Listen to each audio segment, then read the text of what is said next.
Hey everyone, and welcome back to the AUXITO channel.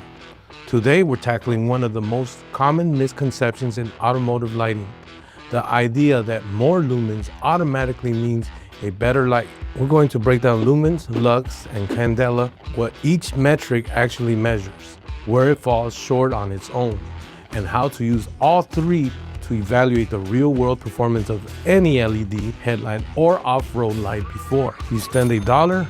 Let's get into it. So let's start with the metric. Everyone already knows lumens. Lumens are everywhere. In automotive lighting marketing, it's the number on the box, it's the number in the product title, and for most buyers, it's the only number they compare when choosing between two lights. And that makes sense on the surface because lumens measure total luminous flux, which is the total quantity of visible light a source emits in all directions. More light, better light, right? Not necessarily. Here's the issue. The lumen rating you see in a spec sheet typically comes from the LED chip manufacturer, companies like Cree, Osram, Philips, or CSP chip makers. That number represents the raw output potential of the chip itself under ideal laboratory conditions. It does not account for any of the engineering that happens after the chip goes into a housing. It doesn't factor into the geometry of the reflector, the optical clarity of the lens, the electrical efficiency of the driver, or the thermal management system that determines whether the chip can sustain its rated output over time or starts thermally throttling after 10 minutes of use. A lumen rating is a starting point, not a finish line. Think about it this way. A standard halogen H11 bulb produces roughly 1,000 to 1,600 lumens, depending on the manufacturer. A modern LED replacement for that same socket might claim 16,000 lumens per bulb,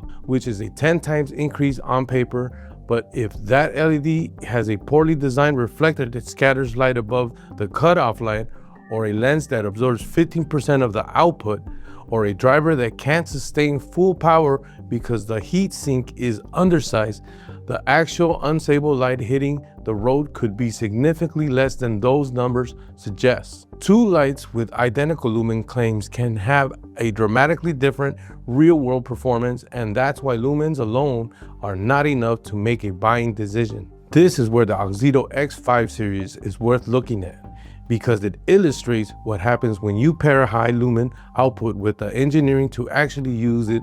The X5 puts out 32,000 lumens per pair, which is a big number, but the reason it translates to real-world performance is the 1-in-1 halogen chip replica design. That means that LED chip replacement mirrors the exact position of the halogen filament.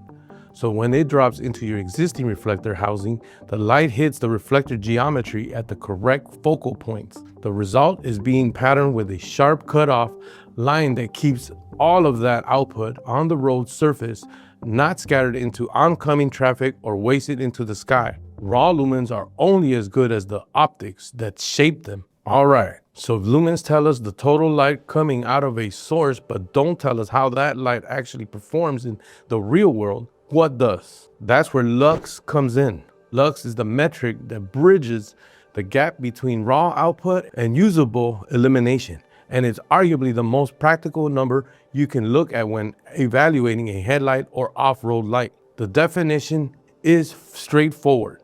1 lux equals 1 lumen per square meter. So while lumens measure total output in all directions, lux measures how much of that light is actually landing on a specific surface at a specific distance in the automotive lighting industry.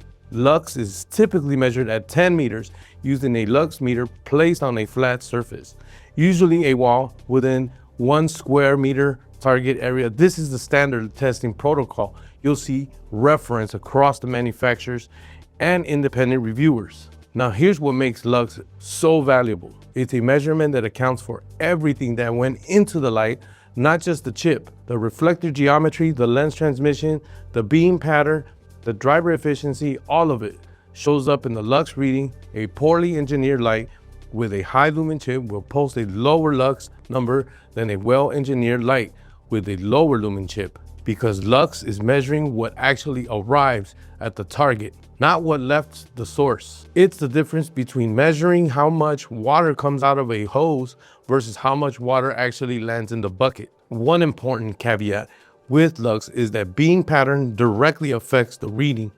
A spot beam concentrates light into a tight cone, so the Lux at center will be very high, but the coverage area is narrow. A flood or driving bead spreads light wide, so the peak Lux number will be lower even though the total illuminated area is much larger.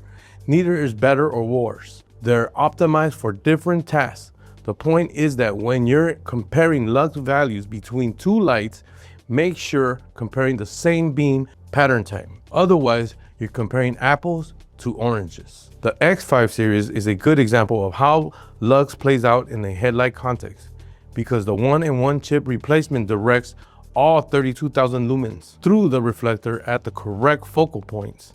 The Lux at 10 meters is concentrated where it matters on the road surface below the cutoff line. A competing bulb with the same 32,000 lumen claim but poor chip alignment would scatter a significant portion at an output above the cutoff, which means less Lux on the road where you need it more. Glare for oncoming drivers where you don't. The lumen number is identical to the Lux tells us a completely different story. The third metric in the trio is Candela, and this is the one that tells about the intensity in a specific direction, while lumens measure total output and Lux measures illumination on a surface. Candela measures how strong the light is within a defined beam angle. Technically, one candela is defined as the luminous intensity of a source that emits monochromatic radiation at a frequency of 540 terahertz with a radiant intensity of 1 to 683 watt per steradian.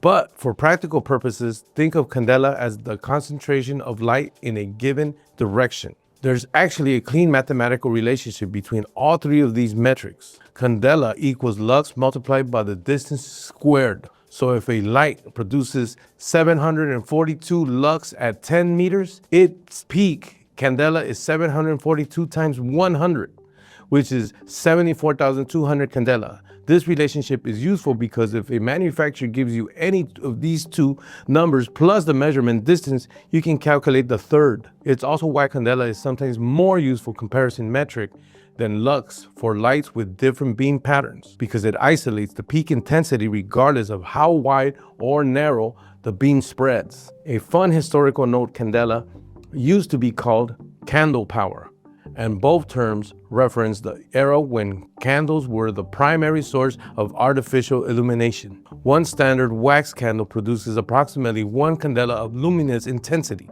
For context, a typically halogen low beam headlight produces somewhere around 15,000 to 30,000 candela. A high performance LED headlight can push well beyond that. So when you see a candela rating, you're looking at how many candles worth of concentration intensity that light produces in its peak beam direction. For headlights specifically, candela matters because it tells you how far your light will effectively reach down the road. Higher candela in the center of beam means better distance visibility, which directly translates to more reaction time at a highway speed. At 60 miles per hour, you're covering 80 feet per second. The difference between a headlight between 20,000 candela and one with 70,000 candela is the difference between seeing a hazard at 300 feet and seeing it at 550 feet. That's nearly 3 extra seconds of reaction time, which at highway speeds is the margin between braking safely and a collision. So now that we've defined all the three metrics individually, let's talk about how to use them together, because that's where the real decision-making power is. Lumens, Lux, and Candela are not competing measurements. They're complementary. Each one tells you something the other two can't, and you need all three to get a complete picture of how light will actually perform. Here's a simple framework. Lumens tell you the total energy budget of the light, the raw material the engineers had to work with. Lux tells you how effectively that energy is being delivered to a target surface at a real-world distance. And Candela tells you the peak intensity in the direction matters most for your application. A light with a high lumens, high lux, and high candela is a light where the engineering maximized every stage of the pipeline from chip to road surface. A light with high lumens but low lux and low candela is a light where the raw output is being wasted somewhere in the system, whether it's a bad reflector, a loosey lens, thermal throttling, or all three. When you're shopping for LED headlights, here's what I recommend. First, check the lumen rating, but treat it as a baseline, not a verdict. It tells you the chip has potential. Second, look at the lux at 10 meters. If the manufacturer provides it, the number tells you how well the optics are doing their job. Third, if candela is listed, that's your distance indicator, especially important headlights and spot beams where forward reach determines safety margins.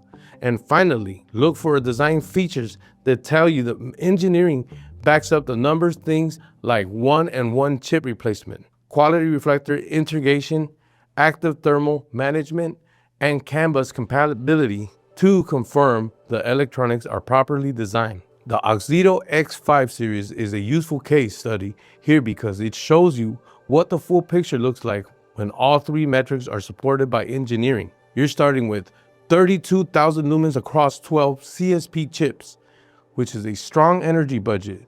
That output is shaped by a 1-in-1 halogen replica, which layout that works with your existing reflector to produce a focus beam with a sharp cutoff, which means high lux where it counts. The peak intensity is concentrated in the forward center of the beam for maximum candela and distant reach. And the thermal system, a 20,000 RPM fan with an aluminum die cast driver, sustains those numbers over the rated 60,000 hour lifespan. Instead of letting them degrade after the first few minutes, the bulb runs on 9 to 30 volts, fits the most common headlight sockets including CAN bus decoding to eliminate dashboard errors, and offers 360-degree rotational adjustment so you can fine-tune the beam pattern during install. It's available in 6500K, cool white across H11, 9005, 9006, H7, H13, 9007, 9004, and 9012 fitments. So that's the full breakdown on lumens, lux, and candela. Lumens tell you the raw output potential, lux tells you how much of that potential is actually reaching the road, and candela tells you the peak intensity in the direction you're driving. None of them alone gives you the full story, but together they give you everything you need to evaluate whether a light is actually worth buying or just marketing a big number on the box. If you want to see how the AUXITO X5 Series performs in your vehicle, link is in the description. And if this video helped clear up some of the confusion around lighting and specs, hit subscribe and drop a comment letting us know what topic you want us to break down next. We'll see you on the next one.